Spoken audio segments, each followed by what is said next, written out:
Good evening. This is Redwood Wonk. My name is Eric Kirk. I'm with Chuck Rogers. We are here again on the evening before Thanksgiving, already several weeks after the election, to discuss the politics of the day, mostly transition, and the lack thereof. We'll talk a little bit about the status of what's left of the Trump lawsuits with regard to the election. But as states are certifying one by one, it's the options are lessening. We can talk a little bit about what kind of happened with Trump's legal team. It just went through even more bizarre moments. I mean, it's going to be a movie someday. I don't know how they're going to be able to deal with it. So we've got a pardon today of Mike Flynn. We've got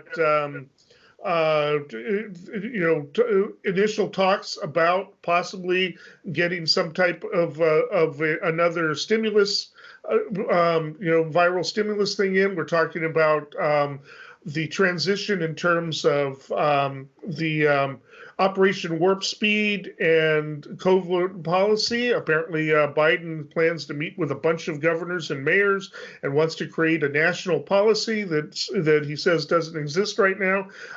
And already an extensive conversation with Dr. Fauci, who says he's more than willing to be on Biden's team. We've got a couple of cabinet picks already that we can talk. So what do you think we should start with first?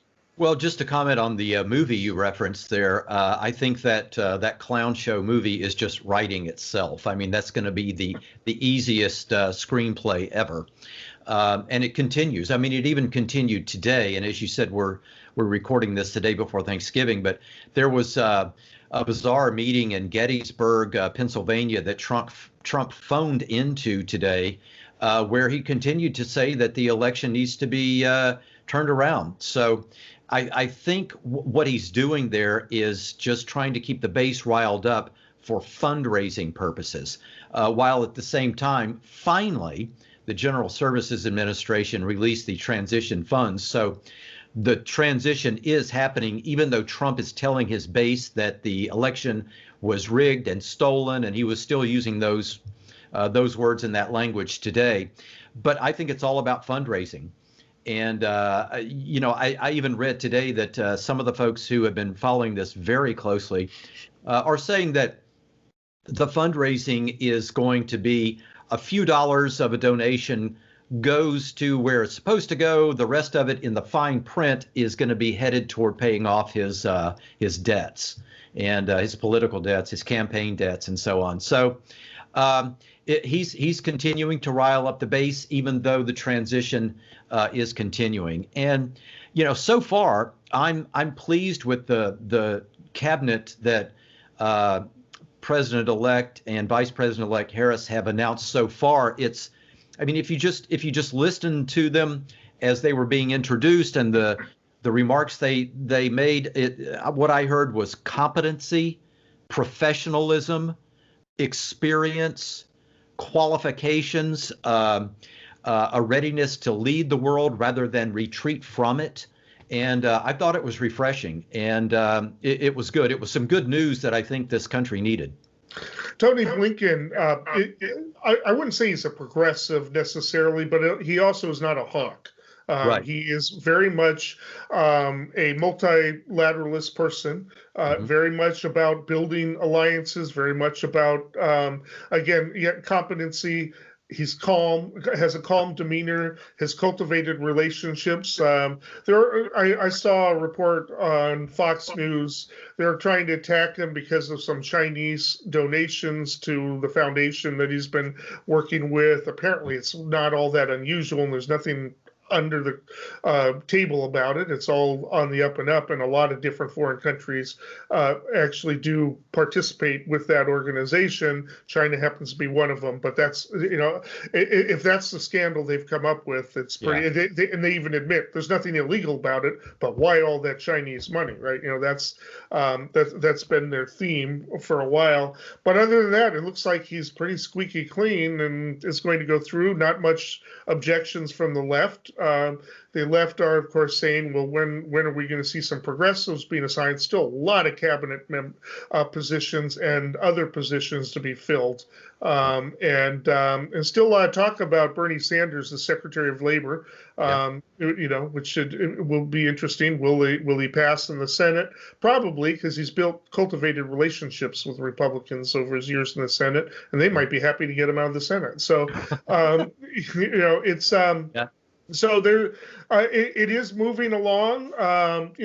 So far, nobody really upsetting that's going to split up. So far, if the Democrats are kind of unified on it, and so far there really isn't much coming from the Republicans in terms of attacking it. So it seems like Tony Blinken should be able to pass through even a McConnell thing pretty easily. I mean, he would look even more unreasonable than he's looked to block it. He would just be looking to block everything at that point.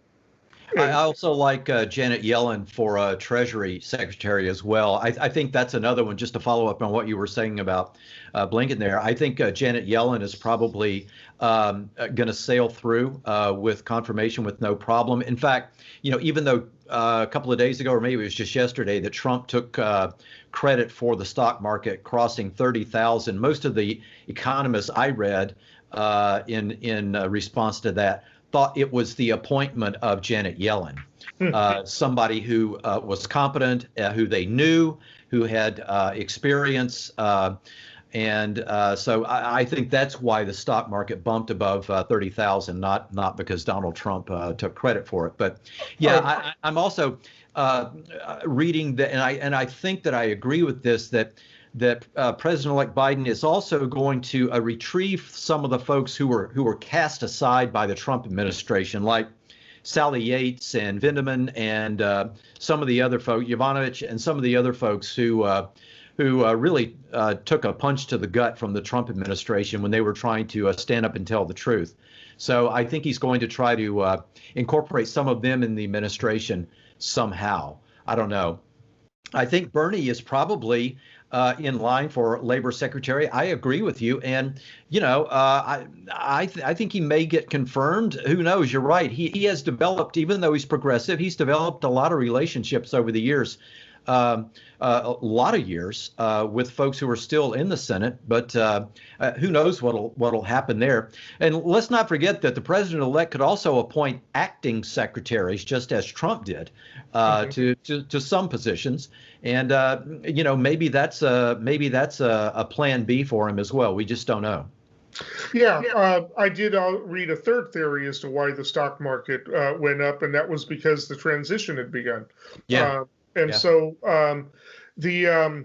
there's a joke out there that the reason she began the transition was because she was informed that she could potentially be prosecuted for failing to do it and would have to rely on Trump's legal team to defend her. And that's probably a scary thought.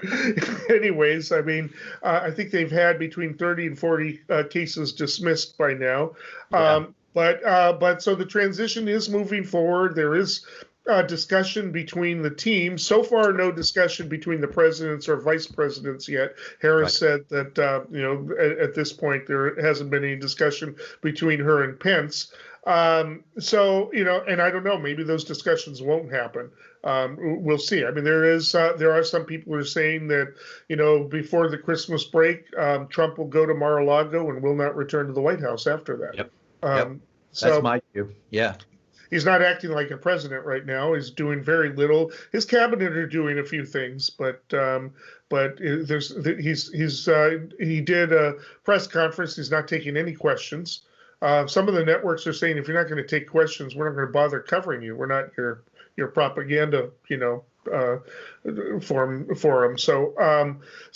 Anyway, I mean, Trump is going out as he came in, and Biden is just basically said he's going to move forward with or without Trump's blessing, and apparently he's working on it, and we'll probably be hearing about other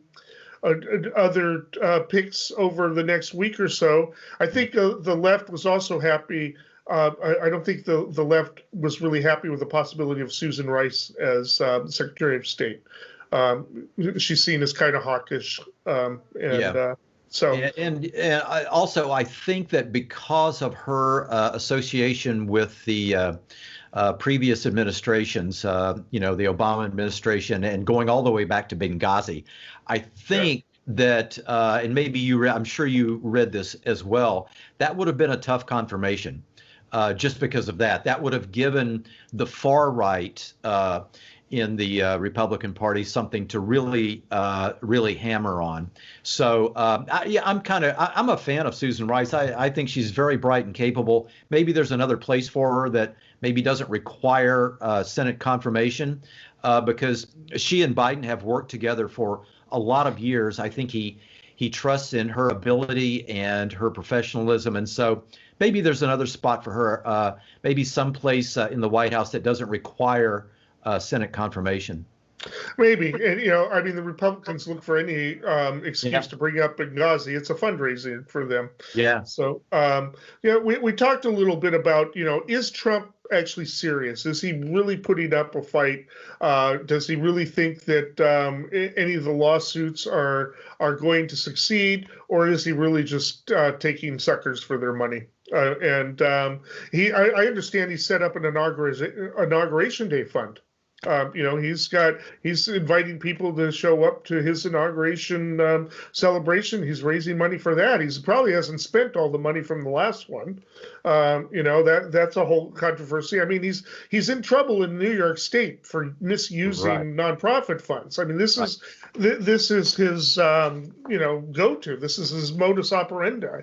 And I noticed he's not spending a lot of money. I mean, he talked about a Wisconsin recount, but he only did 3 counties because a full recount would have cost something like $8 million, and that's less money for him when it's all done. So it's and whether or not this stuff is legal, I don't know, but he's going out like he came in. Of course, there's a lot of talk about 2024. That he's planning to come back in, say the election was stolen from me back then, time to reclaim it. But for all we know, he's gonna be in jail. He can do like Eugene Debs and run from jail. I mean, it's just, we don't know what's going to happen in the future.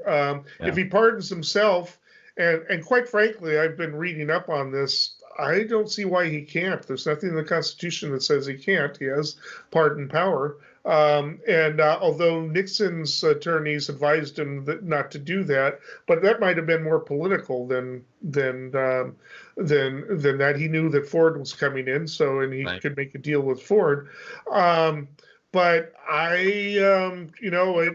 even if he does, that doesn't get him out of the New York State investigation and potential charges.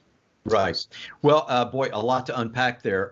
First, on the inauguration fund, let's remember this guy is a reality TV star. So maybe his plan is, and they are renovating Mar-a-Lago right now. It's underway, updating and renovating right now. They're planning to move back down there.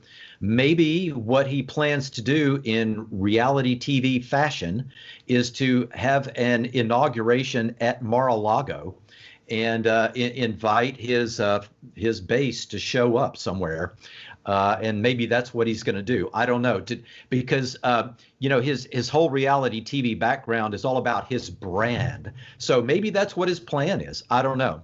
As far as pardoning himself, I'm glad we're talking about this, because I have a question for you and about the idea of Trump pardoning himself.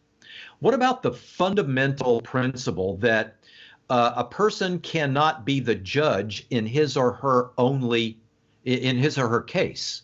In other words, you can't be the judge in a case that's against you. So doesn't that prevent him from being the one to pardon himself? We'll probably find out, but he isn't a judge. He's a president. The president has absolute pardon power, is what some people argue. But in that sense, though, he is the presiding officer over that pardon, right? Right, but he's got biases, and as does every president, their own biases, their own conflicts of interest. But there's no limitations placed on it in the Constitution. It just says he can pardon anybody, for crimes that have been charged or might be charged. and he can't not for future crimes, but for future charging. But a pardon is also comes with an admission of guilt, though, right? I mean, you can't be pardoned for something that you did not do, right? It's kind of like the Fifth Amendment. I think it's the Fifth Amendment is the right not to self-incriminate, and you're not, and a jury is not supposed to assume that they're refusing to speak because of that it's incriminating. I don't know. It's just the problem is the Constitution doesn't say a whole lot about it. It just says they have the absolute power to pardon anybody for any reason, or for no reason. One more question, and this is going to sound like we're getting into a first-year law school class here. If he does pardon himself, let's say, he then loses his Fifth Amendment right in certain cases, whatever he's been pardoned for. So then he can be compelled to testify. Is that right? Absolutely right, unless it's something that pertains to a criminal prosecution by a state. He can't pardon himself from state. Only federal charges. Right. So yeah, he could take the Fifth on. You actually could take the Fifth anytime you reasonably believe that you are could self-incriminate yourself, and that doesn't mean you're guilty. It means that there is evidence which could be interpreted in such a way, and you're not bound to present it yourself. And so that's the theory behind the Fifth Amendment. But how does a judge say, well, we know that you don't really have, that's not really the reason. They pretty much. I haven't seen very often a judge say, no, you can't assert your Fifth Amendment rights here. It doesn't happen very often because you don't even have to explain what crime it might be for. And so, it's kind of an almost absolute right. Would a president pardon himself also be an abuse of power? You could argue that. I mean, we may see the litigation. We may resolve this once and for all. It's all theoretical up until now. Right. I do know that Nixon's attorneys said, I don't think you can do that. And he followed their advice. But again, he had the option of Ford, pardoning him. Trump doesn't have that option. One more thing on pardons. Mike Flynn, he pardoned just today, and again, we're recording this the day before Thanksgiving. He pardoned General Flynn today, which now means that General Flynn can be compelled to testify in any future investigations into the Russian involvement in the 2016 election, because that's what the pardon has to do with. So there's also that. There is, and they don't even have to be charging anybody of a crime. The Congress could simply decide they want to investigate what happened to prevent for security reasons. It doesn't have to be a criminal, quasi-criminal process. So yeah, I imagine he will get subpoenaed at some point by the House, and it won't be for an impeachment proceeding. It'll be for an investigation or a continuation. I don't think they've shut down all those investigations. Right. So, might as well bring him in and see what he has to say. I don't know. They also might decide they want to move on and not get bogged down because they are facing the possibility of losing the House in 2022. And they might not want to do that. It just all depends. But, I understand that. I get that. And that's actually Gerald Ford's reasoning for pardoning Nixon. We need to move beyond this. In fact, that's what he said as he was issuing the pardon and announcing it. So I understand. Move on. Put all this behind us. However, given what the Trump administration has done and all of the clown show and Flynn and Cohen and Rudy and the whole thing, going all the way back to the campaign, if there are not some prosecutions, then all of this, they're getting away with it. Right. And what kind of precedent does that set for future presidents who may be just as corrupt? Yeah, I don't know. And further, what if Trump does run in 2024? Yeah, I really don't know. Because he, like I said, he could pardon everybody who works in his office. Yeah. I mean, and he may just do that because nobody holds him to account for things. Exactly. They don't. They don't. Nobody questions him when he does it. I mean, how many senators bucked him on the game he's playing with the election? Four, Yeah. right? The usual suspects. I'm wondering if those four are going to want to really be playing ball with the Republican majority as much as they have been. They've got an opportunity to make some stuff bipartisan if they want to. They do. For instance, on cabinet appointments, on judges and things like that. It'll be up to them, but Mitch McConnell doesn't tolerate that kind of dissent. There's, by the way, PBS has a great documentary about him. It ends all the way up to Amy Barrett's appointment, and talks about exactly what he did. It's pretty amazing, actually. I mean, we'll find out. I don't know how that's all going to play out, or how much they're going to want to deal with it. We should talk a little bit about the certification. There was an attempt by Trump to not have the Michigan results certified. First, they attacked the Detroit area, Wade County, and they had, it's two Democrats and two Republicans. The two Republicans initially weren't going to vote for it, so it wasn't going to be certified. And then they got some pressure from the public, reversed themselves. And then after getting phone calls from Trump, reversed themselves again the next day, but it was too late. You can't uncertify something once it's certified. And then it went to the state certification, and there were once again was two Democrats and two Republicans. And one Republican was a guy who just sung the national anthem at a Trump rally, a month before. But the other guy said, you know what, our job is to certify the election, the other Republican, and shut that down. And Michigan got certified.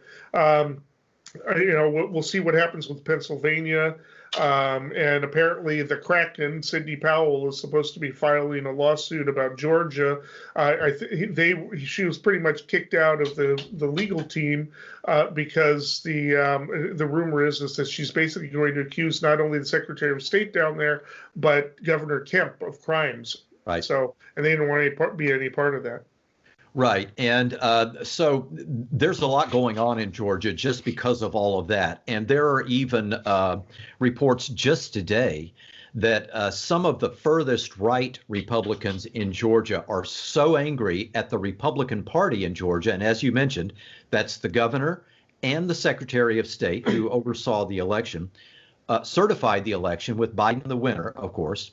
But there are some in Georgia, and nobody knows how many. So we don't know how relevant it's going to be in the runoff election.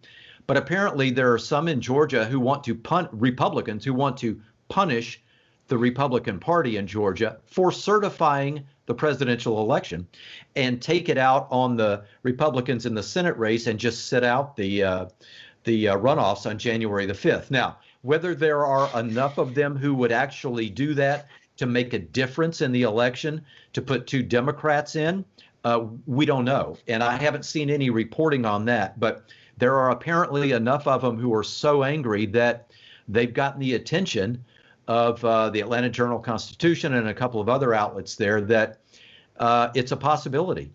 A PAC, which was started by Michael Stone, is pushing that. They're pushing that they write in Trump. I find that astounding. Both of those candidates, as we reported on this show, right after the election, the certification, were calling for the Secretary of State's resignation. Right. They wanted the election head's resignation. They didn't say why. They just said they wanted him to resign because they knew that that's what Trump was going to be pushing. They have to push that this was a bogus election. I think also possibly the Secretary of State had not acted like his predecessor, trying to clear black voters off the rolls. Yeah. There were tens of thousands of them were cleared, and that helped Kemp get elected governor because he Exactly. had refused to step down as Secretary of State when he was running for governor. I mean, it was just, this was corruption to the core. Kemp is not a never Trumper. He is corrupt as they come, as far as I'm concerned. Right. And so it's interesting that he's going to be attacked on that. But I think that was going too far. It's one thing to attack the Secretary of State, but to attack the governor, especially in that way, I think Giuliani and his team said we don't want to be part of that. So she's off on her own. Yeah. And she got into it with Tucker Carlson of all people, who Yep. was asking her, well, what's your evidence? And she refused to provide it, and got into a huff, and now a lot of people. I'm going on to the right wing forums a lot. And I will report to you that there are a lot of Trump supporters who are absolutely convinced that he will be the president over the next 4 years. Just absolutely convinced that that this is going to happen. They got memes up with Trump, being all muscular, saying, "Don't worry, I got this." I don't know what's going to happen with them psychologically when it doesn't happen, but they also are. You're seeing memes all over the place. Ditch Fox, watch Newsmax, because Newsmax is playing all of the conspiracy, stuff that plays into their themes, and there just aren't many mainstream Republicans are willing to stand up to it any more than they're willing to really stand up to QAnon. Well, and speaking of Newsmax, the CEO there is Chris Ruddy, and I heard him talking about the whole thing, and they are taking a lot of viewers away from Fox. There's no doubt about it. There are statistics to bear that out. But he was asked why on Newsmax they're talking about a lot of things that are just provably wrong, and he says, "Well, look, we let people ask questions, and we let people put opinions out there. We don't claim that it's all accurate." I mean, this is what he was saying, which, if you think about it, is exactly the Donald Trump playbook. Right. That's what he does. He said Trump will say, well, many people are saying, or I've heard a lot of people say, with no evidence, but you put the question out there and it gets into people's minds and it makes them start then wondering about what is or isn't right or wrong. So that's what Newsmax is doing right now.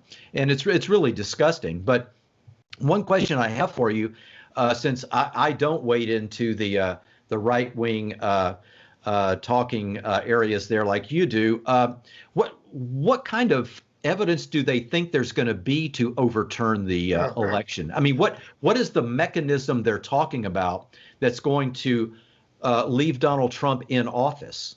The biggest topic is Dominion software, which they claim is part of a grand conspiracy to have switched votes, basically turned Trump votes into Biden votes. Yeah. Why they didn't bother to do the Senate races, I don't know why, but that they don't even want to discuss that. But the Dominion, they're attacking Dominion and all of the relationships between Dominion executives and Democratic politicians. That seems to be the biggest one. They're not really specific on to how it happened. Some of them think that the machines were actually built in Venezuela, and the rest. I mean, it's just crazy stuff, and they'll show have you look at they'll provide YouTube links. I'm like, give me something to read so I can skim through, and because I'm pretty good at finding what I need to find, but they just watch these YouTube videos over and over and over again. It's really kind of scary. I mean, they are living in a totally different world, and that's the whole key right there. It's a parallel universe. Dominion actually is a Colorado company headquartered in Denver, but I guess you can't tell them that. You've hit the nail on the head. It's Earth 1 and Earth 2.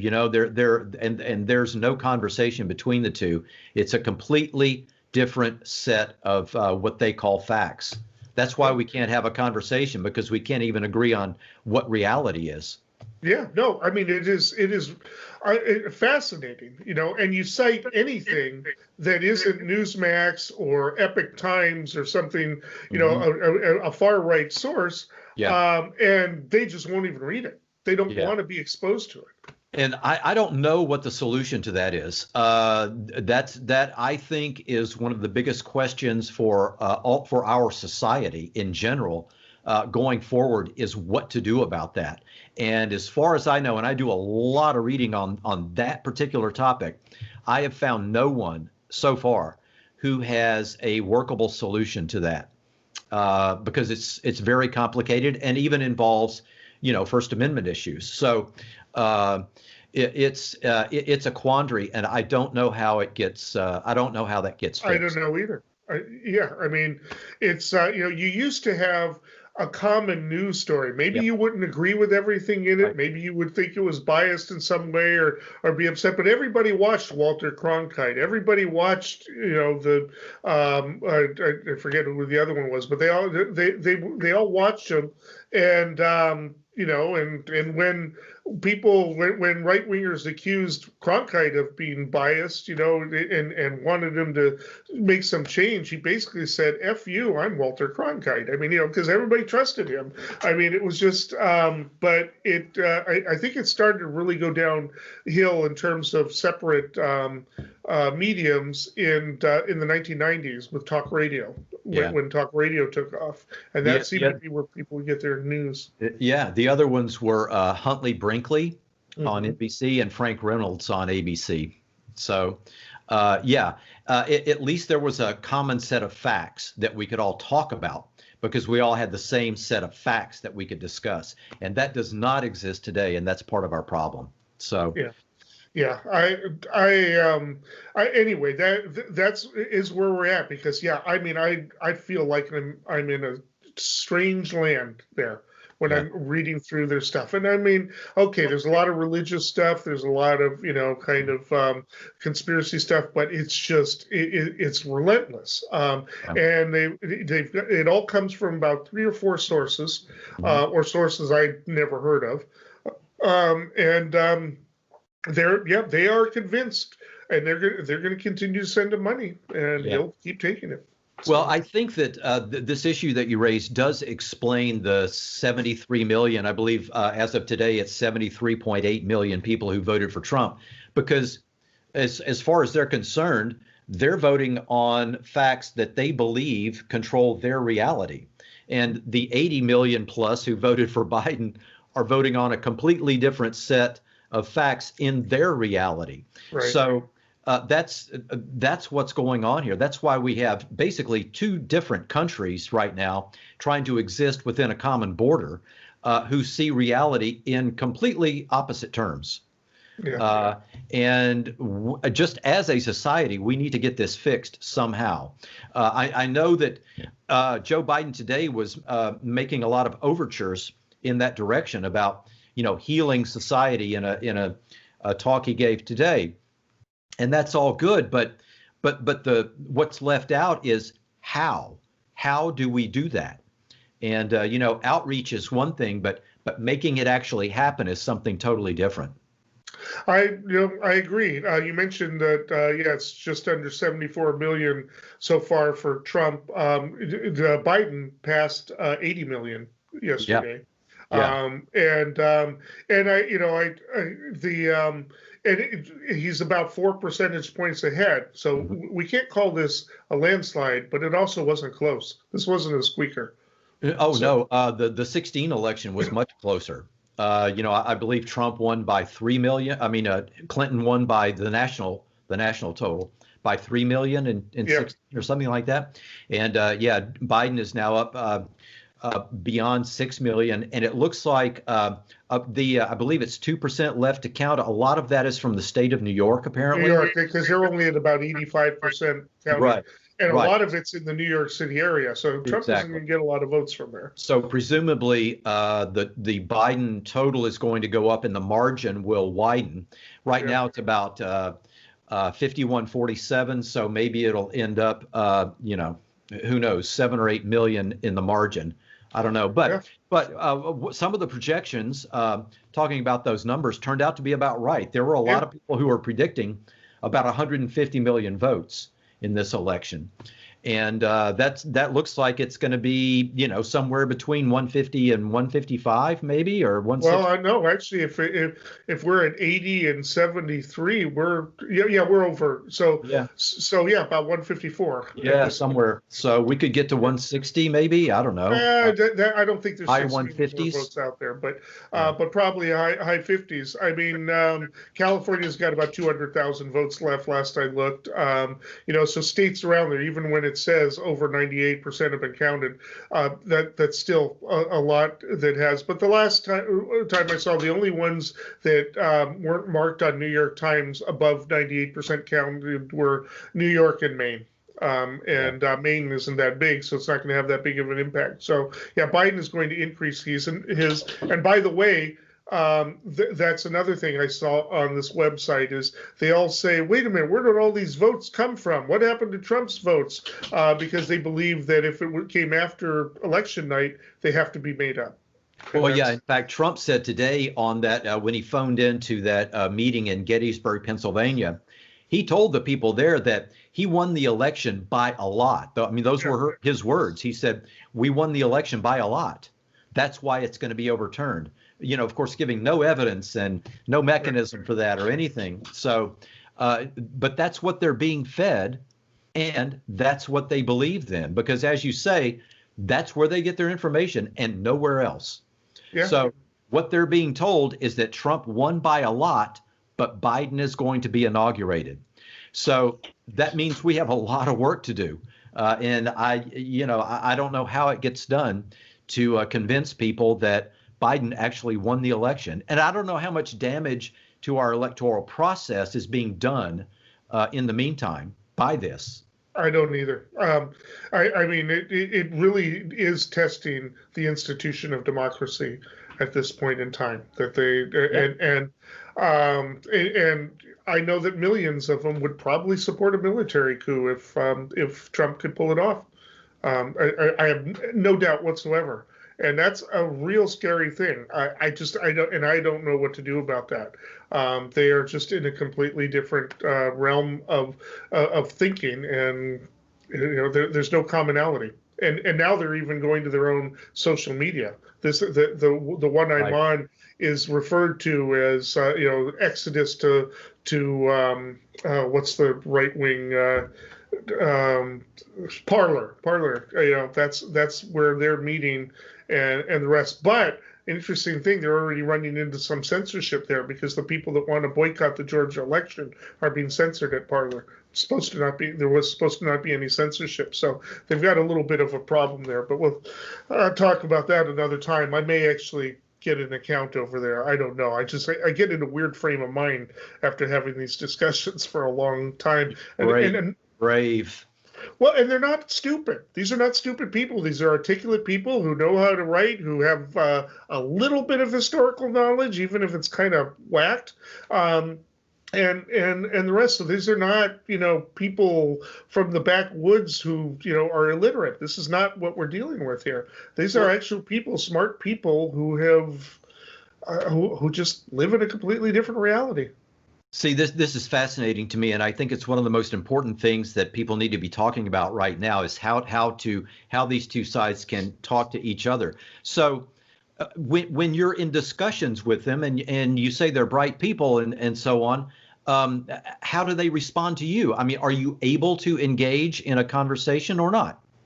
I am, but it goes in different directions. Some of them, once they realize who I am, because I don't come out, with by posting some militant left wing stuff. I start discussions, and usually it starts with, can you link me to some evidence, that type of thing. But even that makes you suspect. It's a real hard thing. I have had some interesting discussions with them, and they just think I'm brainwashed. So it's just they just think, boy, you've taken the Kool-Aid. I hope you wake up someday, sir. This one woman was telling me, she was going to pray for me because she says that I've completely drunk the Kool-Aid of the deep state that is that killed John Kennedy, by the way, the last conservative Democrat. It's just. Well, when you ask for evidence and they don't provide any, does that not make them think, oh, wait a minute, am I believing something that is not supported by evidence? They just state, they just refer you to Newsmax. Just go to Newsmax and read up. They won't like cite what they mean. They just basically say, go to Newsmax, ignore all the other stuff. Don't post it. Don't read anything from any other site. I've gotten that advice because it's just going to confuse me. And it happens over and over again. So it's fascinating, and I don't know. I may even write something about these experiences because I'm just trying to have straightforward discussions. I'm not even trying to convince them of anything. I'm just trying to understand where they're coming from, and it's fear. I think you should write something about it because, again, I think this is fundamental to us being able to move forward and get things done in this country. With 73, maybe 74 million people, as you say, only listening to things like Newsmax and some of the chat rooms you're talking about, we're not going to be able to move forward. And so I think you should write something about it and about your experience trying to engage in conversation with that side. I think it's important. Yeah, I mean, I try to listen because I know they're afraid of stuff in the world, right? So I'm trying to get at what made you afraid. And what do they say? It's you can't ask it that way because they're going to say I'm not afraid of anything, blah blah blah. I just try to get a hold of it. I know some of them are religious and they believe we're in a fallen world that's in its final days and Satan is, releasing its angels and to create havoc. So we've got that aspect of it, but then we got people who aren't particularly religious who just are, I think, looking at the fact that culture is changing. And it's not what they had when they were kids. It's different. And I'm not even talking about just the fact that people of color are moving out into their areas. I'm talking about just in general. It's just not what they remember in terms of culture, and probably it's combined with economic issues in certain parts of the country. I don't know. I mean, it just is. I don't think they're all motivated by hatred. I think the left really makes a mistake to say you can only vote for Trump if you're a racist. I don't think that's productive to say, and I don't think it's the case. I mean, there's a lot of racism there. Don't get me wrong, but I do think that we need to do what somebody has referred to as deep listening. I'm trying. I still can't make sense out of it. I mean, it's really hard. Every once in a while, I'll have some connection with somebody, but it's really difficult. You mentioned demographic change and that some of them are in some sort of fear about demographic change. That makes me wonder whether they're trying to fight demographic change by subverting the democratic process, which gets to this whole overturn the election and reinstall Trump. Do they see that the only way to fight the demographic change that they're fearful of is to subvert the democratic process? I don't know. Some of them are convinced that people of color have been brainwashed, and once they can get to them with their Bibles and have discussions, that people of color will change their vote. And they've got some evidence for that because, as we've discussed in the past two shows, people of color have voted for Trump more than they voted for any other Republican since 1960. So I think that's how they frame it. They're not inferior or something like that. They just come from a different culture, and they need to. We need to help them, blend in with what makes America great. And to a certain degree, there have been places where that's happened, Texas, and the rest. So, it's a totally again, I think that there's a lot of fear in it, but there is just this intensity around the fact that they feel under siege. And some of it is, like I said, religious, and others, I think, just watch their towns, particularly in the Midwest and the Rust Belt, watch their towns go downhill, because they remember when you could go to a factory, get a job, and work hard, and eventually you could build a house, Yep. maybe have some kind of retirement. You can't do that in a factory very often anymore. This is not that kind of a world. So they blame that. They blame it on immigrants. They blame it on whatever else is out there, or latte drinking liberals on the West Coast. Somehow it's our fault. They don't blame it on the right wing busting unions and getting rid of those good paying jobs. They don't see that. Right. I don't think they do. I think there is an element that did, and I think that's what won it for Biden. That there is a conservative, pardon me, there's maybe a cultural conservative working class element that is in fact class conscious. And I think that's how Biden won in Pennsylvania, Michigan, Wisconsin, and Minnesota. But it's not as big as it used to be. Right. It's not it's not the same culture that developed the trade unionism and the Midwestern socialism of the early part of the 20th century. But there is still some strains of that in there. Not a lot of class consciousness, except to say that the liberal elites, that class consciousness with regard to Soros, but not with regard. Well, maybe now, because maybe now they'll turn on the Koch brothers, because the surviving Koch brother is not wanting to be part of this anymore and regrets what he's done. So, yeah. Anyway, it's a very difficult situation. And I don't know how we're going to get out of it. I think we need to really study it, but I think we also need to watch our own tone on the left and be careful about what we're saying. I think we when we say things like, "Oh, if you vote for Trump, you're a racist," we need to stop that. We need to stop with that type of thing. It doesn't do any good, and it's not really true. Certainly not true of the people of color that voted for him. So. I agree. I think the other element of that is being able to get into a conversation and being able to agree on facts and reality and move forward. So we'll see. Yeah, you should write about that. I will. I mean, it's still all coming together, but I've been on right-wing forums for years, and this is different. It's different now than it has been in the past. People are participating who didn't participate before. Well, that's key. So you're saying that something has changed. Yes. I'd say over the past 10 years, it has changed completely. I've been going on to right-wing forums since the 1990s, and I met people who I could reason with and just looked at things differently, but it was a different view of reality that we're looking at now. Is it one thing that has changed? Like, is it the siloing of our communication system, or is it much more complex than that? I think it's more complex than that. I think there are definitely some cultural trends that are happening. The reaction to Obama getting elected, that was racist, and there was a lot of racism in it. But it wasn't even so much that they hated people. They saw their own communities changing, and they related it to that. They are not going to be able to get over that. The fact that you've got somebody who looks like Obama up on the wall. Any more than, I'm disappointed in the fact that Donald Trump is now going to be permanently in history up on the wall in the White House with his. I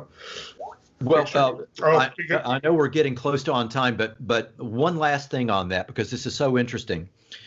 Is it possible then that what we have are maybe three different parties? We've got the Democrats, and then we've got the Trump party, and then we've got the anti-Trump Republicans, where maybe some of the folks you're talking about, maybe bringing into conversation, if they could be separated from the ones who are bigoted, let's say, is that a place to start? Because I don't know. The reason I ask is because just today, or maybe it was last night, Bill Kristol, who, longtime conservative and Republican, and his family goes way back in conservative politics, has been talking about exactly this. In fact, he was encouraging the folks you mentioned earlier who want to write in Trump in the Georgia Senate races, which of course would take votes away from the Republicans. So there are voices out there that are looking for a home. So maybe that's a place to start. But they're educated, and Bill Kristol, his father, Irving Kristol, had been a socialist in his youth. They knew Irving Howe. There's even a great documentary about it. But anyway, we should probably get to predictions. I'll try to formulate something maybe for a future show where I can talk about it in a more focused way.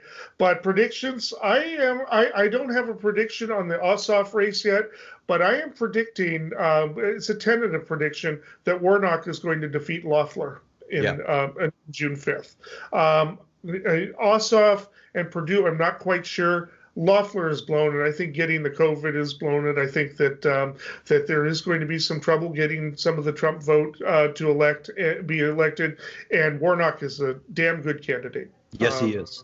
And so that's my prediction. I agree. I will predict as well that Warnock is going to win that race. I'm not ready yet to say that Ossoff is not going to win, because I think there are some things that are surfacing about Perdue that may be legal problems from the past. We'll see. We don't know yet. So that's one thing. At least one win in Georgia for now. I also predict that Sally Yates, who was one of the heroes of the Mueller investigation and is a longtime Justice Department person, is going to somehow be in one of the top Biden positions. And I'm glad for that. I think she's brilliant and is somebody that the Biden administration would be well advised to find a place for somewhere. All right, well, that wraps it up for the night. Thank you, Chuck. Thank you for Matt behind the scenes. And we'll be back next week. I expect we're going to have a lot of news, even though we've got this Thanksgiving break. I expect a lot to happen within the next week, and we could be looking at a totally different country. But until then, well, we'll be watching the news.